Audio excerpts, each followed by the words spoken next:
Se bloquear, vocês me avisem, tá? Para desbloquear. Então, antes de a gente começar a discussão sobre o primeiro reinado, né, o período joanino, inicialmente, recomendações, né? Alguns já têm essa obra aqui de Laurentino Gomes, 1808, vai estar discutindo esse momento da história que nós vamos discutir a partir de agora. Outro livro interessante tem na biblioteca da escola também, esse aqui, Sociedade Brasileira, uma história bem legal, tranquilo também, certo? Foi daqui que eu tirei as referências para a última atividade de pesquisa que vocês fizeram, a culpa é desse livro, certo? São referências para os senhoritos e senhoritas, beleza? Bom, vamos precisar de interação hoje, tá? Sobre a pesquisa, o que vocês acharam da pesquisa que vocês desenvolveram? O que vocês acharam da pesquisa sobre os movimentos nativistas, as inconfidências, conjurações? Muita coisa a pesquisar. Ah, sim, claro que é muita coisa. Se fosse pouca coisa, não era eu, ué. Mas, de vez em quando tem que fazer alguma coisa desse tipo, né? Mas Eu só até isso. identifiquei alguns movimentos que a gente já tinha pesquisado. Ano passado, Aham. pois é, a gente aproveitou, certo? E os novos? O que vocês acharam dos novos? Novos eu me surpreendi um pouco com a. Acho que era a Revolta do Sal, Marcha do Uhum, Sal. Porque o dono de um engenho armou escravos. sim, E geralmente isso não seria muito indicado. sim, sim. Mas assim, é importante a gente perceber alguns aspectos que vão de encontro à história tradicional, né? Vamos ver se vocês lembram. Eu falei com vocês ano passado. Qual o objetivo? Um dos objetivos, né? Da gente identificar todas esses movimentos de luta e revolta. Né? Um dos objetivos é a gente perceber que a história do Brasil não é história de calmaria, né? De que o povo brasileiro nunca se levanta, porque não há revoltas, porque não há conflito. Não, eu acho que dá para a gente ter uma noção, e ali você tem listado algumas revoltas de destaque. Por exemplo, não estão mencionados ali naquela lista movimentos de contestação que ocorreram, por exemplo, no Espírito Santo. Né? Será que no Espírito Santo não houve nenhum movimento de contestação ao sistema? São perguntas, certo? Então, quando a gente olha aquele monte de movimentos no Brasil, na colônia brasileira, é para a gente começar a desconstruir essa ideia de que o brasileiro é um povo, ou era um povo pacífico, que aceita tudo, certo? Como se fosse vontade divina e pronto. Não, houve resistência, sim. Né? Houve resistência por parte dos colonos, houve resistência por parte dos senhores, houve resistência por parte dos escravos, houve resistência por parte dos nativos, certo? Essa ideia de que o brasileiro é um povo feliz, tranquilo, samba, mulata, isso é construção, certo? Nós somos muito mais do que isso. Por que nós deixamos de fazer isso, certo? É uma pergunta. Nós deixamos de fazer isso? O povo deixou de se manifestar? O povo deixou de reagir? O povo deixou de questionar? Eu acho que não. Né? A gente vê exemplos disso aí diariamente, né? Manifestações às ruas. Mas é importante esse primeiro impacto a gente contestar essa ideia de que a história do Brasil é uma história que aconteceu, certo? Sem luta, né? De destruir aquela ideia de que tudo que acontece no Brasil ela vem de cima para baixo, pura e simples por vontade dos governantes. Sim, quando a gente olha, a gente percebe que tudo vem de cima para baixo. Mas existe uma pressão aqui embaixo, certo? Existe uma pressão aqui embaixo que vai levar a nossa elite a aparecer historicamente como quem concede todas as soluções para todos os problemas, certo? Negando assim a atividade contestadora da população, certo? Então é importante a gente perceber isso. Mas uma outra questão importante para a gente perceber naquelas atividades, o que motivou aquelas primeiro as revoltas nativistas, né? Nós dividimos em dois blocos, as revoltas nativistas e as inconfidências e conjurações. A gente discutiu isso ano passado também. Vocês lembram ou perceberam na pesquisa Qual a diferença entre as revoltas nativistas e as inconfidências e conjurações? Existia uma diferença entre elas marcante? Como assim diferença? Objetivos, né? Pelo que as nativistas lutavam? Ou contra o quê? Pelo que as inconfidências e conjurações lutavam? Ou contra o quê? Vocês conseguiram perceber isso? Sim. Diga, por favor. As nativistas lutavam contra medidas tomadas por Portugal. Elas não tinham nenhum objetivo de se separar de Portugal.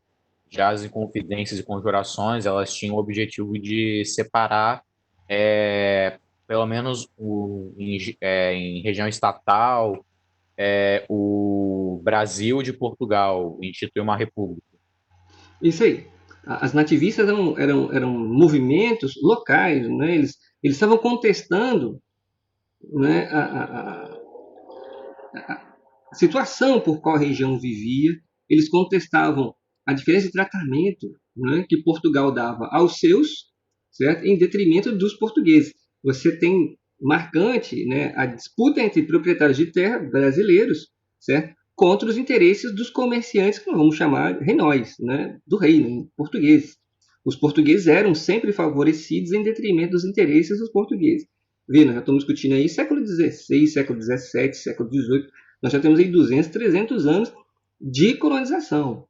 Certo? Você já tem brasileiros nativos, pessoas que nasceram aqui, herdaram terras, certo? E desenvolvem o seu desenvolvimento. E desenvolve o seu desenvolvimento ficou meio sem jeito, né? Ficou ruim, ficou feio. Né? Que desenvolvem o seu dia a dia. Certo? Então existe aí um conflito entre os interesses dos brasileiros, entende-se os proprietários de terra, e os comerciantes portugueses. Isso vai ser fundamental para o entendimento dessas revoltas nativistas. As separatistas é o agravamento disso. Né? Nós vamos ver mais à frente, quando for discutir a independência, vai ficar mais claro. O que se buscava aí não era a melhoria da região, era a independência, né? Era a separação do Brasil de Portugal. A discussão era outra. Certo? E até para entender isso, né, as revoltas nativistas não se havia tanto contato de uma região com outra. Né? Então, se vocês observaram, uma das solicitações que eu fiz foi identificar no mapa, né, regional, né, aonde essas revoltas estão mais concentradas, certo? Em que região elas estão mais concentradas? Você as percebe em várias regiões, né, norte, nordeste, sudeste, mas o nordeste elas estão mais concentradas, na região do nordeste, chegando para o sudeste, na região das Minas, região de São Paulo, aonde era o pico econômico da colônia, certo? Aonde você tinha esses conflitos com mais tensionados, vamos dizer assim, certo? E posteriormente as inconfidências, né? Ganha esse corpo, esses movimentos de inconfidência. É importante perceber, acredito que vocês perceberam, a diferença entre as inconfidências e conjuração, a inconfidência mineira e a conjuração baiana, isso ficou claro? A diferença entre as duas? A Ficou claro mineira, ou se não não? me engano, teve uma participação um pouco maior da elite e a baiana foi mais pessoas Isso. de baixa classe. Isso, a gente considera a mineira um movimento de caráter mais elitista, né? E a baiana de caráter mais popular. Né? E o resultado, a consequência desses dois movimentos ficam bem marcantes. Né? Qual foi a consequência? Qual foi a ação do Estado em relação aos responsáveis pela Inconfidência Mineira? Né? Você teve penalizado com a morte somente o Tiradentes, né? Que vai servir de exemplo. Certo? Na conjuração baiana, você vai ter um derramamento de sangue, né, muito maior. Né? As lideranças serão todas expostas, né?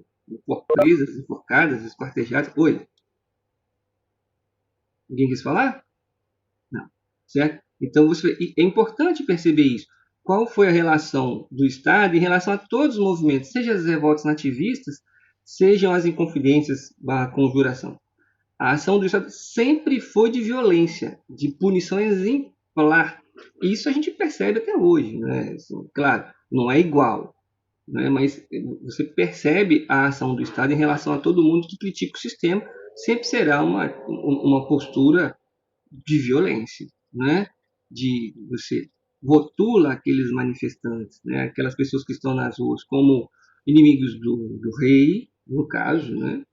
né, como inimigos o rei, inimigo desse sistema, né, você constrói uma imagem negativa em torno deles, certo? Que legitima a ação violenta. As pessoas acabam defendendo aquelas ações violentas.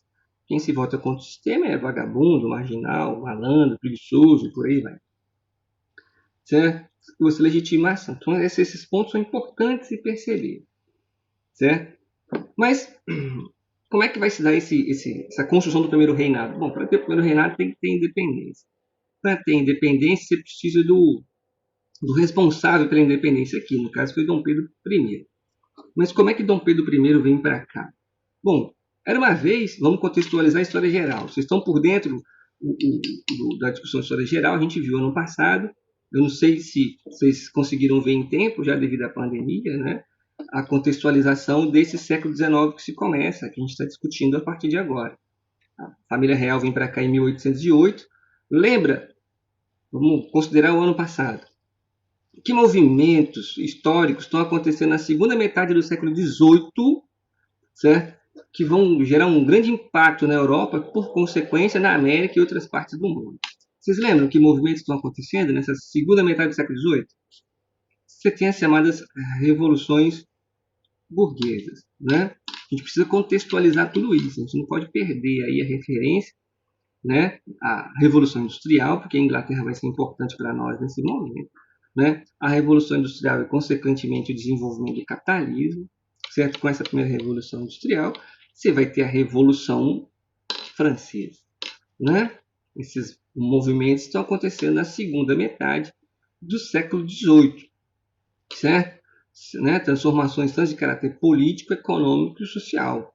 Né? O comportamento das pessoas em relação ao todo ele se transforma a partir desse momento.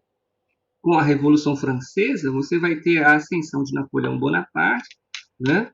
O Napoleão Bonaparte se volta contra a Inglaterra, né? Que é o grande rival da França nesse momento. Napoleão consegue submeter praticamente a Europa toda, todos aqueles que ele tinha interesse, falta aí submeter a Inglaterra, certo? Portugal resiste, porque em que sentido Portugal resiste a Napoleão? Né? O Dom João ele entende, certo, que ele não tem como resistir a Napoleão se ele enfrentar Napoleão.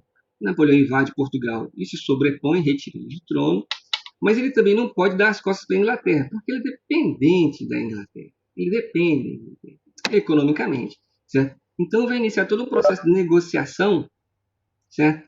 De retardamento, vamos dizer assim, de retardar a decisão de Portugal pró-inglês ou pró-francês.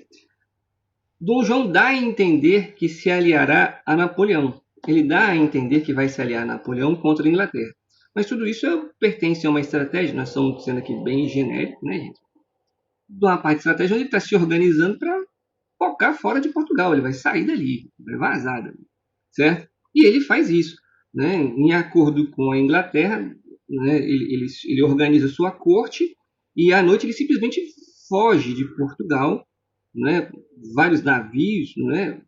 Milhares de pessoas embarcam nas caravelas, né? Nas naus, e protegidos por navios ingleses, Dom João foge para o Brasil, temendo a retaliação francesa.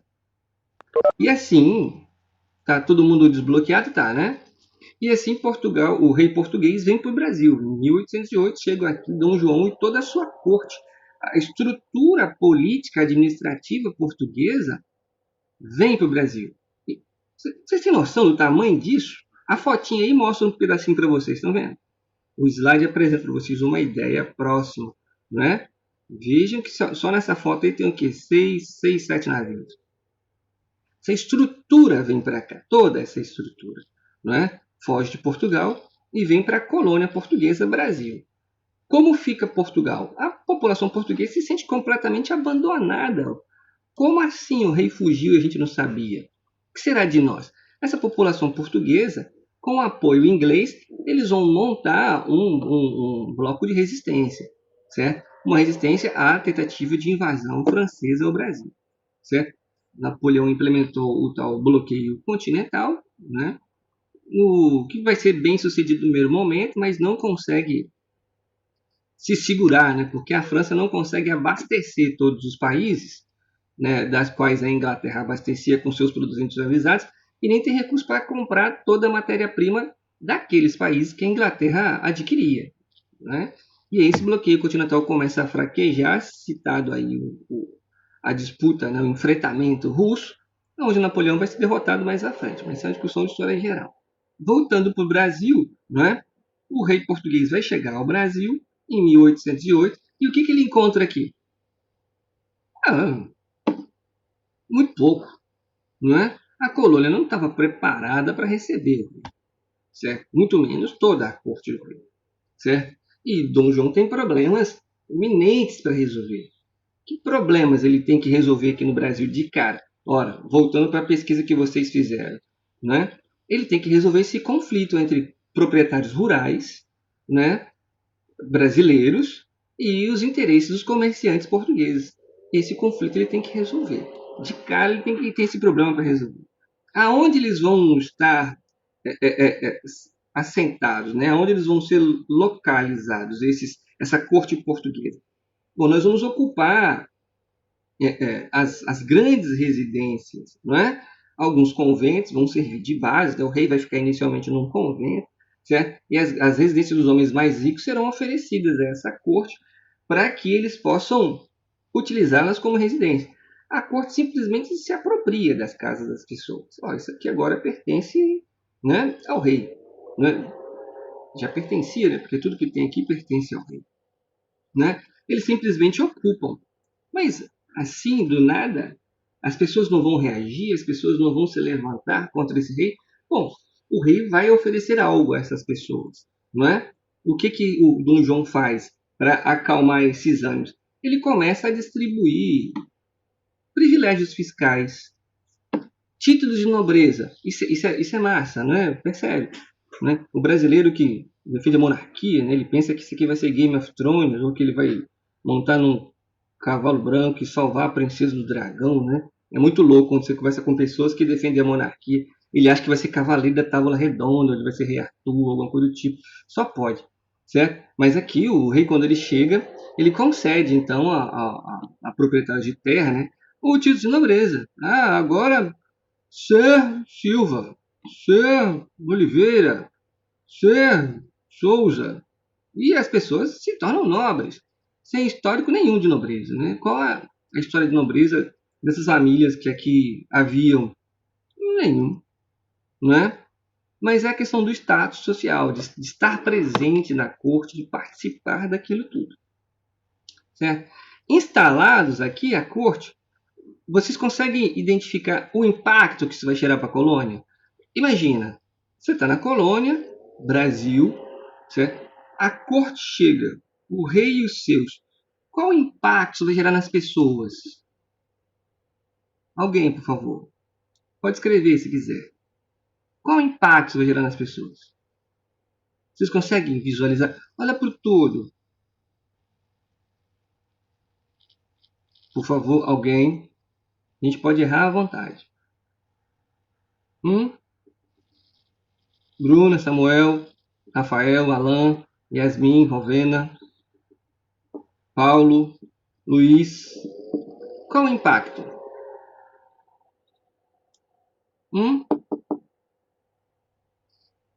O impacto. A colônia está aqui.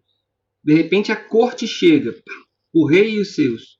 Que impacto isso vai gerar para as pessoas aqui? Como que as pessoas vão lidar com isso? Que mudanças no cotidiano isso pode vir a causar?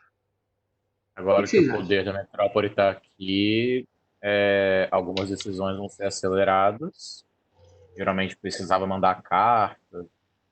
E eu acho que também vai diminuir o contrabando e os abusos de poder. Não, vamos pensar mais simples. Por exemplo, as pessoas que estavam aqui nunca viram o rei, nunca viram a corte, certo? Então, veja, a forma de se comportar, ela começa a ser alterada, né? Pensa, a forma de usar o cabelo, por exemplo, a forma de se lidar com o outro, certo? A forma de comer, o que comer, como pegar numa louça, né? Aqueles que têm acesso à louça, nós já vimos que aqui a pobreza predomina, né? A gente já viu isso, né? Mas esse comportamento cotidiano, aquelas pessoas que ficam olhando para essa nobreza portuguesa, as pessoas comuns vão tentar imitar essas pessoas. Olha que doideira isso, né? As pessoas tendem a começar a imitar. E a própria corte, ela vai olhar para um lado, olhar para o outro, ela vai sentir falta de determinados serviços que não existem aqui, certo? Sim, tem as questões relacionadas às etiquetas, isso aí, Paulo, certo? As pessoas vão olhar para determinados serviços e vão sentir falta desse serviço. Ah, por exemplo, você vai ter que criar cabeleireiro. Um cabeleireiro. Quem é que vai cuidar do cabelo da corte? Ah, mas ele trouxe o cabeleireiro dele. Bom, se a gente está mudando o comportamento, algumas pessoas vão perceber perspectivas nesse sentido, né? Claro, nós não estamos falando aqui do cidadão simples, do simples, do simples. Estamos falando dessa elite brasileira que havia, que está sendo elevada, certo? A um rótulo, né, aristocrático. É importante perceber isso. Certo? Então, coisas simples, né, que não haviam aqui vão começar a surgir. Por exemplo, como eu falei para vocês, a ideia de um cabeleireiro, certo? Um espaço. Muitos, não, poucos, um ou outro, mas é importante perceber essa alteração. Bom, mudanças estruturais de maior impacto vão acontecer também, é óbvio, né? Você vai ter aqui a criação de uma série de atividades. Deixa eu mudar esses slides aqui para vocês visualizarem. Como eu já disse, quem perdeu, eu vou postar isso porque eu não gostei do resultado final. Né? Uma modernização aí da colônia. Você vai ter a criação de um banco. O Banco do Brasil está sendo criado agora, tá, gente? Certo? O Banco do Brasil vai ser construído agora. Mas esse Banco do Brasil que nós temos hoje não é o mesmo da época colonial. O Banco do Brasil ele já quebrou 2 ou 3 vezes ao longo da história do Brasil, né? E foi refeito, né, na sua estrutura. Mas você cria o primeiro banco, você precisa de um banco. Você vai criar, tá aí, ó, a Academia Militar, a Academia da Marinha, a Escola de Belas Artes, a Biblioteca, a Escola de Medicina, a Escola de Direito, uma imprensa. Destaque aqui para a imprensa, gente, veja só. Por que destaca a imprensa? Nós estamos falando de 1808, século XIX. Veja só, até então, segura na cadeira, até então, a impressão e circulação de livros, jornais na colônia era proibido. Era proibido, certo? Que informação que se corria aqui? Que livro se corria aqui, né? Ah, era a Bíblia. Ah, ninguém tinha... Não, claro, nós estamos generalizando, mas você não tinha acesso a qualquer tipo de leitura aqui. Você não tinha acesso, certo? Lembra da última aula que a gente discutiu, a gente falou do Marquês de Pombal, né, que quando ele retira os jesuítas, qual é o problema? Bom, quem é que vai educar esse povo? Porque o responsável pela transmissão de algum conhecimento eram os jesuítas e todo conhecimento se baseava na leitura da Bíblia, né? Crer em Deus, né? Olha a frase da nossa bandeira aqui no Espírito Santo: trabalha e confia. Confia em quem? Né? Confia em Deus. Então está tudo muito ligado a essa relação religiosa. Veja, vou repetir, até esse momento, a circulação de livros, jornais, não havia na colônia. Não havia na colônia. E aí você começa a entender, né, as questões ligadas à educação no Brasil hoje, século XXI. Né? Passaram 200 anos, né? E nós estamos nesse atraso na questão da capacidade crítica, de leitura, entender o mundo que nos cerca. Tem tudo a ver com o nosso histórico colonial. Importante perceber essa imprensa aqui. Ó. Vou repetir, certo? Até esse momento, século XIX, que a gente está discutindo, certo? Não era permitida a circulação de jornais aqui na colônia. Você não tinha uma imprensa na colônia, certo? Você não tinha circulação de livros. A educação era responsabilidade dos jesuítas. Muito importante perceber isso, né? Teatros, arruamento, abertura de estradas, manutenção de portos, missões artísticas. Destaque para o Debré, a Basinha deve ter falado de vocês do Debré, né? Ele é marcante. Geralmente nas apostilas, livros de história, a maioria das imagens que aparecem é desse francês aqui, Debré. Certo? Então, essas são mudanças estruturais que começam a acontecer no Brasil. Você vai ter aí o Jardim Botânico, não podemos esquecer do Jardim Botânico, né? Ou seja, que é o Horto Imperial. Ou seja, espaços que não haviam aqui começam a ser construídos para receber essa família real. Isso não vai ser construído de um dia por outro, é óbvio. A família real chegou em 1808, certo? No dia seguinte o rei deu a ordem, 2 meses depois estava pronto. Claro que não, isso vai levar um processo, certo? Mas vai ser construído porque a corte precisa desses espaços. E é óbvio, né, que parte da população brasileira, né, essa aristocracia, né, da colônia brasileira, ela vai se aproveitar e se apropriar desses locais. Bom, outra questão importante que a gente tem que perceber: se o rei português veio para cá e trouxe junto toda a estrutura política, né, administrativa de Portugal para o Brasil, o que deixa de existir? Qual era a relação entre Brasil, colônia e Portugal antes da Governador vinda da geral. corte portuguesa? Hein? Governador geral. Não Governador entendi. geral. Desculpa, repete. Antes tinha governador geral. Não. A relação política econômica, não é? A função da colônia era qual? Suprir Portugal Isso, com os produtos deles. isso. Dá o nome disso. Ouro, canha-de-açúcar. Dá o nome. Mercantilismo. Melhor. Não. Pacto colonial. O pacto colonial pertence ao mercantilismo. Você está certo nesse sentido. Eu só queria ouvir essa relação pacto colonial. Ora, se a família real veio para a colônia, tem sentido o pacto colonial? Não. Não. Então o pacto colonial ele é encerrado aí nesse momento, concorda? Porque a corte está aqui, né? A corte está aqui. Então o pacto colonial ele perde sentido. Opa! Percebe? A aristocracia brasileira, o proprietário de terra brasileiro, ele começa a ver com bons olhos a permanência dessa família real no Brasil. Certo? Veja só, o que será do Brasil? Né? Não há mais esse pacto colonial. Mas está faltando alguém ser favorecido nesse processo. Falta quem ser favorecido nesse processo? Falta quem ser favorecido? A Inglaterra. Foi a Inglaterra que deu todo o suporte, né? Toda a proteção para que a corte viesse para a colônia portuguesa na América, o Brasil. Quem deu essa cobertura foram os ingleses, né? Então a Inglaterra, nação amiga, ela vai ser privilegiada. Você vai ter aí então a assinatura de uma série de tratados, certo? De tratados com Portugal. Destaque para esses tratados. Bom, você vai ter em 1808 a abertura dos portos às novas nações amigas, né? Por exemplo, você vai ter o porto de Santa Catarina, ele sendo exclusivo para produtos ingleses. Ou seja, a Inglaterra tem um porto exclusivo no Brasil. Só produtos ingleses chegavam ali, certo? A abertura dos portos. Importante perceber, está aqui citado para os senhores, acordos com a Inglaterra. Não precisa preocupar que eu vou mandar esses slides, certo? Não precisa se preocupar em ficar anotando. Vou mandar para os senhores. Um porto exclusivo para a Inglaterra. Você vai ter em 1810 o Tratado de Aliança e Amizade. Aqui, ó. Isso vai garantir vantagens aos ingleses. Que tipo de vantagem? Os produtos ingleses serão vendidos, né, no Brasil pagando uma tarifa alfandegária de 15%. Os produtos portugueses vão pagar 16%.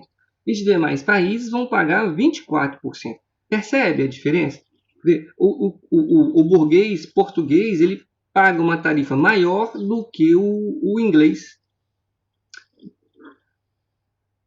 Qual a chance de você desenvolver manufatura, indústria no Brasil, colônia nesse momento? É importante observar isso. Certo? É importante observar, certo? Porque nós estamos dando uma certa virada, né, no rival da elite brasileira. A elite brasileira percebeu e começa a enfrentar, a gente viu isso nas revoltas nativistas e inconfidências, que quem atrapalha o seu desenvolvimento, quem atrapalha ela prosperar, são as vantagens que a corte portuguesa demanda aos portugueses. E daí os embates, certo? A partir de agora, com o desenvolvimento do Brasil, né, nós vamos transformar o Brasil em reino daqui a pouquinho, essa elite brasileira começa a se incomodar com as vantagens, né, oferecidas aos ingleses. Não tem como competir com a Inglaterra. Não tem como competir com a Inglaterra. Certo? É preciso restringir esse acesso. E isso é muito importante, até pelo contexto que a gente vive hoje. certo? Observa, presta atenção, isso é história, né? As grandes potências econômicas, elas se tornaram grandes potências exercendo um protecionismo em relação à sua economia, certo? E obrigando pela via direta ou indireta, indireta como assim? Se aliando a governos, né, dos países que eles têm interesse, né, e obrigando os países de origem colonial a abrirem a sua economia para elas, certo? Então elas se protegem, certo? E obrigam os países de origem colonial a abrirem a sua economia para elas, certo? Aí fica muito fácil, porque você não consegue competir com elas, certo? Observa o momento que nós estamos vivendo hoje. A gente não tem insumo para produzir teste, certo? Porque a gente não produz, a gente compra, certo? Sim, você fortalece essa relação de dependência, você constrói todo um sistema, todo um arcabouço de justificativas, certo? Onde é difícil se libertar disso. A dependência é tanto que se a gente resolver, vamos fechar a economia para a Inglaterra, para os Estados Unidos hoje, a gente não sobrevive, porque não vai dar tempo, não é? A gente vai ter que dar, a gente tem que estar disposto a dar passos atrás, certo? Caminhar para trás, dar passos atrás, para chegar num grau de desenvolvimento para começar a competir e concorrer. Aí depende se a população está disposta a isso. Mas isso é só deixa eu botar aqui, uma de várias análises, certo? Mas a percepção de que as potências se protegem economicamente e impõem os seus interesses aos povos colonizados, isso é histórico, isso é claro, certo? O neoliberal tem dificuldade de discutir isso. Na realidade, ele nem discute isso, ele ignora essa parte da história, certo? Ele ignora essa parte da história, certo? As potências fazem isso. E tá aí, o Brasil, certo? Colônia portuguesa, agora a corte aqui, e mesmo assim a Inglaterra paga menos imposto do que os próprios portugueses. Os demais países pagam 24. Certo? Outras vantagens que a Inglaterra vai ter, por exemplo, os ingleses só poderiam ser julgados no Brasil, certo? No Brasil, com a presença da corte brasileira, por juízes ingleses, certo? Por juízes ingleses. Você vai ter a restrição progressiva. Olha que beleza, né? Os portugueses se comprometem a acabar com o tráfico de escravos. Olha que beleza. Progressivamente, nós vamos por fim ao tráfico de escravos. Agora nós estamos começando a falar sobre isso, sim? 1808, 1810. Por que acabar com o tráfico de escravos? Porque Portugal abre essa perspectiva. Porque a Inglaterra, mergulhada numa perspectiva capitalista, precisa de mercado consumidor, certo? Ele precisa, não só de mercado consumidor, mas ele teme ter que competir com qualquer um outro país, onde ela paga salários e esse outro país é escravocrata. Não tem como competir. Então, esses são alguns dos fatores que vão fazer com que a Inglaterra pressione os demais países que ainda exercem um mercantilismo a se adequar a esse capitalismo, né, nascente, forte, desenvolvido pela Inglaterra. E a corte portuguesa abre essa perspectiva de redução, né, ou eliminar, né, o tráfico escravo. Nós vamos ver mais à frente que medidas serão tomadas a partir daí, né? Só para fechar essa relação com a Inglaterra, o Tribunal de Inquisição português e espanhol foram um dos mais ferozes da Europa, certo? Ao longo do século XVI e XVII. Foram um dos mais ferozes, né? Matou muita gente pelo simples fato das pessoas não serem católicas. Inglesa protestante. E aí? Então você vai ter uma tolerância no Brasil, né? Uma tolerância aos protestantes, certo? Que vão se desenvolver aqui na colônia portuguesa. Já se desenvolve, já se desloca aqui. Nós já vimos a diversidade de povos que ocuparam a colônia ao longo da sua descoberta, né? E da sua ocupação. Mas agora com a corte, né? Com toda essa administração portuguesa presente na colônia, você vai relevar a presença desses puritanos ou anglicanos na colônia portuguesa, agora ocupada pela corte portuguesa, certo? Então é muito importante atentar para essa abertura dos portos, para esse tratado de amizade e as vantagens que serão dadas à Inglaterra. É importante perceber que isso, mais à frente, vai gerar desconforto nessa burguesia e proprietários de terra que se desenvolve no Brasil. Samuel, daqui a pouquinho eu leio o seu comentário para a gente discutir. Não, peraí. Teve um país que... Ah, beleza? Aí a gente discute esse seu comentário. Tranquilo até aí? Todo mundo está entendendo de boa ou alguém não entendeu algo? Certo? Se manifestem, por favor. Bom, Paulo, sim. a diferença entre os tratados. A abertura dos portos às nações amigas é aquele que dava 15% sobre Não, a abertura produtos. dos portos garante à Inglaterra acesso exclusivo ao Porto de Santa Catarina. Ah, tá. Certo? A aliança de amizade, comércio e navegação é essa, então, Isso, que dá 16%. isso. E aí, essa suspensão de alvará?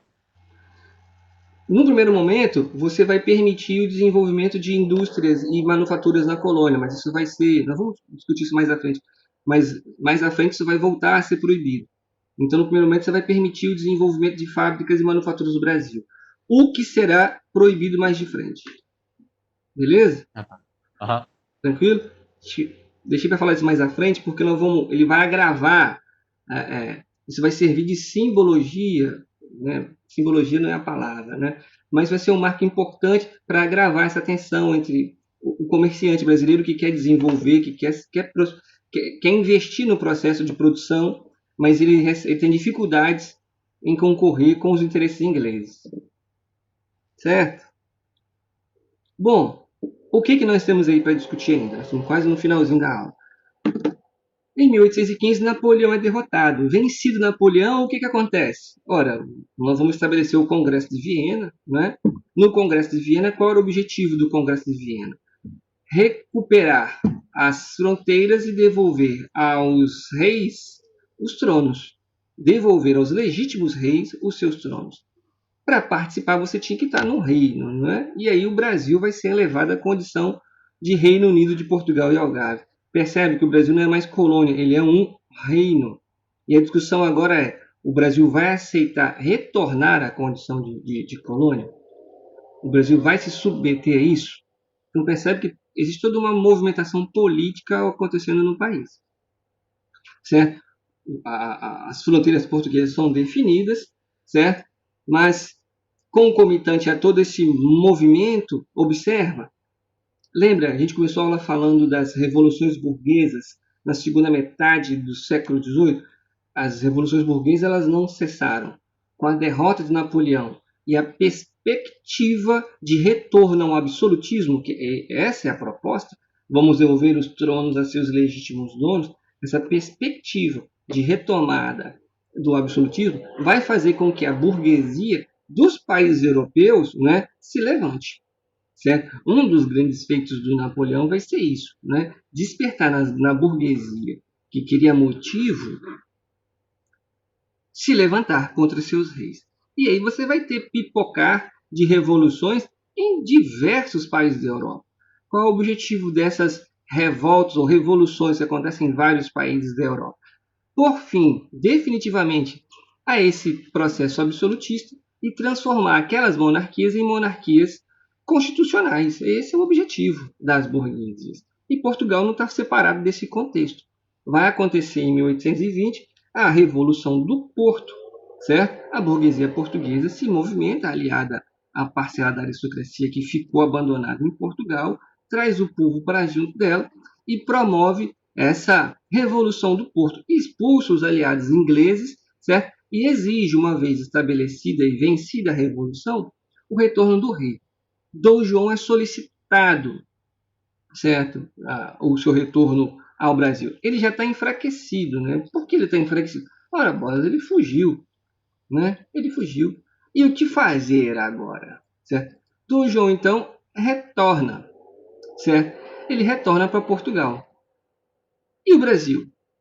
No Brasil ele vai deixar o príncipe herdeiro.